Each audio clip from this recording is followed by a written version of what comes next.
Hi. So I'm Meg, like he said, this is Elliot. And yeah, so I'll just get right into it. So the human brain thinks between 60,000 and 80,000 thoughts per day. So that's a lot of thoughts that are running through your mind at any given moment, right? And those thoughts can range anywhere from positive thoughts, maybe an idea you have, or maybe what you want to get for lunch, or what you're going to do after work, to negative thoughts, things that cause anxiety, maybe a bad memory, things that you wouldn't normally want to think about. And normally, people can kind of filter through those thoughts. They can kind of focus on those positive ones and less on the negative. But what if your brain physically couldn't? And that is called pure O, and I was diagnosed with pure O just about 3.5 years ago. So what pure O is, it is a subset of OCD, or obsessive compulsive disorder.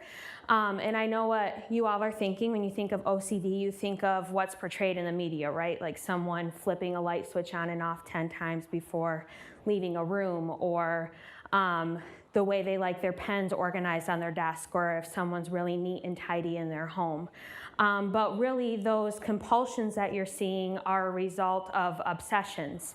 So pure O is exactly how it sounds. It's just obsessions. It's purely obsessions. And so those who suffer from pure O, like myself, don't have those compulsions to show people, hey, this is going on in my brain. And those obsessions, what we call them in the pure O world, are intrusive thoughts. So they're thoughts that replay themselves over and over in your mind, and can be extremely disturbing and cause a lot of anxiety. But before we get into all that, I want to give you a little background on my journey with pure O and kind of how it brought me to where I am today. Ever since I was a little girl, I've been deemed the girl with anxiety, the overthinker, the girl who's always in her head, the hypochondriac. And my parents wouldn't let me watch medical TV shows when I was growing up because I would convince myself that I had every disease on the show.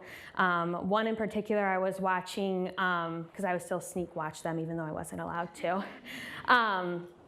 I was watching Strong Medicine on Lifetime. I'm sure it was a really highly acclaimed show. And one of the patients on there had this horrible disease, and his main symptom was that he had sweaty palms. And I remember I checked my palms at least every 2 minutes that day just to make sure I didn't have an excess amount of sweat. And I was absolutely terrified of the dark. My parents, I would remind my parents and remind anybody who left a room not to turn the light off on me because I was afraid when they left, they would leave me in a dark room by myself. And while these are all funny things that my parents and my family and even myself like to joke about today, they were very, very real to me at the time, and caused a lot of panic attacks and a lot of anxiety to go along with it. But my first instance with pure O happened when I was 12, and I can remember it vividly. I was sitting on the couch watching a movie with my dad and my sister, just having a normal evening at home, and a thought ran through my head and it stuck, and it played itself over and over and over again. And these intrusive thoughts, they can range anywhere from something you would never want to say out loud, to something you would never ever think of doing, to something that you would never feel like you could share with those around you. I'm not going to share my personal thoughts with you today because I don't know y'all that well. But just know that when I talk about these thoughts, they're extremely disturbing and cause a lot of anxiety.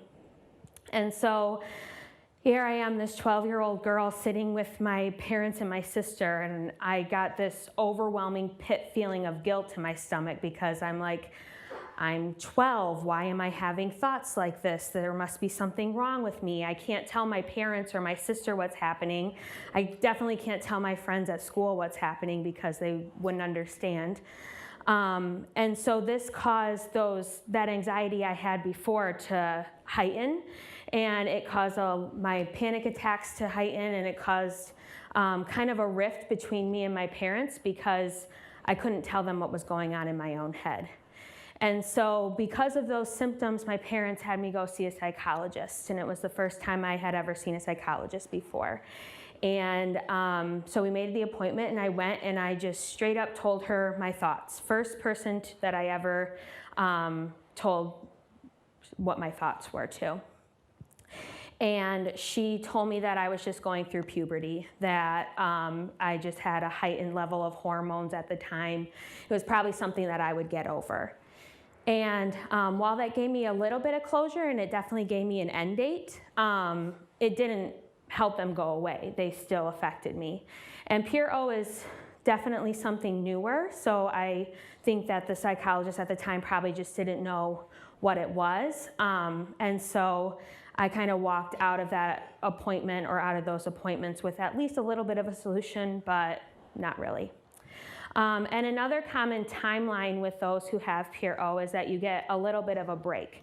So from about the ages of 15 to 23, my thoughts were really manageable, or I didn't have any at all. And so I think this is because you're going through a lot of changes at that time. Like, I started high school, I went to college, I met my now husband, we bought a house. There's just a lot of things going on during that time that I didn't have space in my brain for my intrusive thoughts.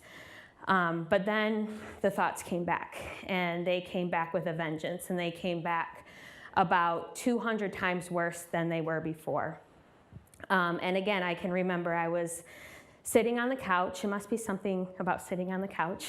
And it was my perfect Friday night, my ideal Friday night. We had ordered Chinese food from our favorite place. Shout out to Golden Chopsticks in St. Clair Shores. And we were watching a movie, just relaxing after a long week.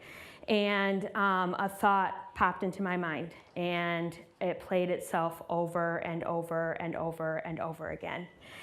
And so I was like, okay, this wasn't puberty. This is something that is wrong with me. And I got that pit feeling of guilt in my stomach again. Like, all right, I can't tell my new fiance this. Won't understand. He's going to leave me. I can't tell my parents, who I tell everything to. I definitely can't tell my coworkers or my friends.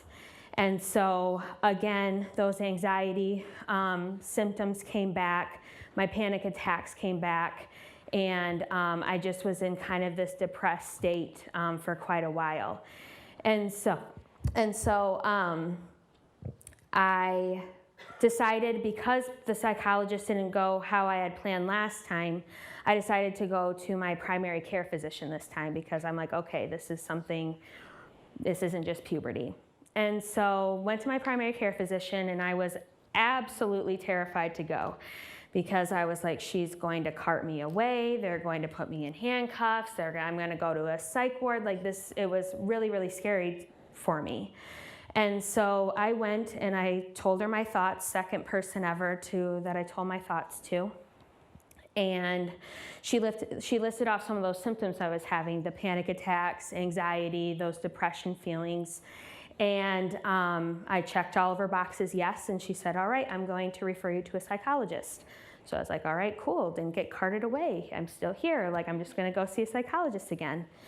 So made an appointment with a psychologist, but before I did that, I did what most people would tell you not to do, and I resorted to Dr. Google. And I Googled one of my thoughts. And you know when you're Googling something and someone has Googled it before, it pops up automatically? Well, that happened. And so I was like, okay, someone in the world has Googled this before, so maybe it's not just me. And so I clicked search, and an entire community came up. Facebook pages, Pinterest boards, Instagram hashtags, books, articles, YouTube videos. And it was the first time that I saw the words Pure O. And so I knew going into the psychology appointment, you know, even if there isn't a solution right now, at least I have this community of people that are like me, and I automatically didn't feel so alone anymore in it. And so I went to my psychologist, and she confirmed it and diagnosed me with Pure O. And so at first we tried to just fix it with things besides medication. So I exercised more often. I changed the way I was eating. I walked the dog more. I did more things around the house, just things to try to get my mind and my body more healthy. And that worked, and it definitely suppressed those thoughts for a little while, but it, again, wasn't a long-term solution. And so my psychologist brought up medication, and she wasn't pushy about it, and I was super nervous about it because I had just gotten married, and because of all those stigmas around taking medication for mental illness, I was afraid it was going to change who I was. I was afraid I wouldn't be the same person. I'm like, my husband just married this person, and now I'm going to be someone else. Just all these things running in my head besides my intrusive thoughts that I was also dealing with. And so my psychologist said something to me that really stuck with me, and she said, you know, if you had high blood pressure, or if your liver was malfunctioning, or you had a bad back, would you think twice about taking medication for it? And she was like, you know, your brain is just an organ like any other organ in your body, and sometimes it needs a little bit of extra help to work the way you want it to. And so we started medication, and I'm happy to say 2.5 years later, I am not a different person. I am actually a very much so better version of myself, because with the medication and with those lifestyle changes I made, my thoughts are almost completely 100% gone. So if you take anything away from this talk or from my speech, the next time you say you're so OCD about something, or you see in the media or in a movie like, oh, they're so OCD because they make their bed every day. Think about that 12-year-old girl who was so young and was absolutely terrified of what was going on in her own mind and felt so alone in it. Or think about that 23-year-old young woman who was just about to get married, should have been thinking about things like picking out a wedding dress and picking out wedding flowers, but instead was battling her own demons in her mind. And then think about this 27-year-old woman standing in front of you today who is finally worked up the courage to talk about it and knows that her thoughts are disturbing, but they do not define her.